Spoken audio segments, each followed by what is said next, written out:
ТV-СМ үндэсний мэдээлэл сүлжээ Тамсгийн үйлдвэрлэлийн баазын 21-р талбай орчмоор мэдээлж байна. За өнгөрсөн жилээс манай Монгол улсын зам тээврийн яам хөрөнгө мөнгөний хятадын тал 100% шийдэд өгчөөд байхад замын ажлыг нь эхлүүлэхгүй ямар нэгэн тег саад болоод одоо 2 дахь жил өнгөрөх гэж байна. Энэ жил ч гэсэн 68 км автозамын асуудал 2 жил дараалан яригадаад одоо хүртэл шийдэгдээгүй гол учир нь гэх юм бол манай зам тээврийн яамных л саад болоод байгаа юм байна. Ямар ашиг сонирхол идэж уух дээрээ тохиролцохгүй болоод газрын тосны хүнд даацсан машинуудын хөлд халахгүйн үржил шимт хөрсийг талхалж байгаа хэрэглээ. Хятадууд Петрочайна аль өнгөрсөн жил хөрөнгө мөнгийг нь гаргаад өгчхөд хүлээгээд суугаад байдаг. Харин манай зам тээврийн яам замыг нь бариулахгүй гэд гүрийгээд байдаг. Бүтэн 2 жил болж байна. Хямарчаад байгаа эзэн засагтай хүндхэн байгаа Монгол улсад гадны тал нь мөнгө гаргачихад байхад зам барилгын ажлыг нь гацаагаад байдаг нь юуны учир вэ гэдгийг нутгийнхан хардахдаа замын талыг нь би идэн чи идэн гэдэг дээрээ л тохиролцохгүй байгаа юм байлгүй дээ гэлцэнэ.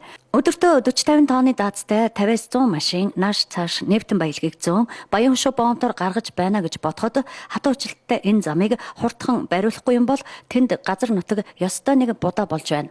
Үүний улмаас гол одоо асуудал хүнд нөхцөлд ороод байгаа нь юу юм бэ гэхээр тэр 21-р талбай тий дайчингийн талбайгаас тэр уршаага тэр сумаас ирж байгаа тэр замаа нийлж байгаа тэр 68 км замын асуудлыг шийдчих юм бол тэрнүүгээр яг нутгалж байгаа манай малчин мал бүхий иргэдийн одоо малын бэлчээр нутаг манай багийн нутгийн одоо тэр талхлалт те байгаль орчны сөрөг нөлөөлөл энэ болгоныг шийдчих боломжтой. 2014 онд явуулсан. Одоо тэр хөрөнгө нь бол дайчин компани Петро дайчин компани өөрөө хөрөнгөнийхөө асуудлыг шийдээд ирүүлчихсэн байдаг. Манай зам тээврийн яам одоо манай төрийн дээд байгууллагууд ийм одоо хүн зурцалтай байгаль орчинд ийм сөрөг нөлөө үзүүлж одоо ямар ч арга хэмжээ авахгүй байгаа.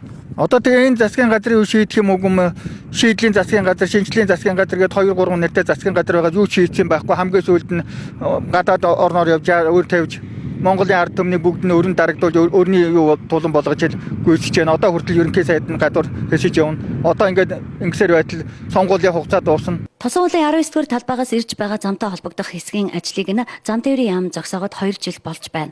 19-р талбайн замыг Dacia Oil Field-ийн зам гүүрийн компани барьж байгаа. Хятадууд өөрсдөө замыг ямар сайн чанартайгаар хийж чаддаг үлээ дээ. Муусан хятадууд манай газрын тасыг зөөгөөд хүнд даацсан автомашинаар газар нутгийг минь сүрүүлж байна.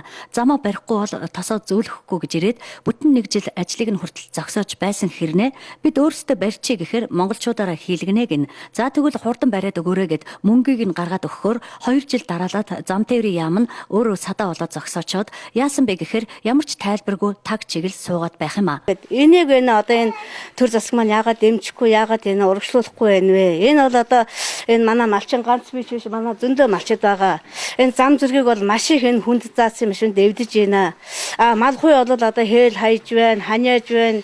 Одоо бидэнд бол бас их хүндрэл гарч байна. Хог навшаа хайж байна энэ машинууд чинь зам дагуулад одоо ингээд уутаа савтаа хогоо хаян тэрийг үхэр мад очиод идэн замыг бол маш их эвдэж байна.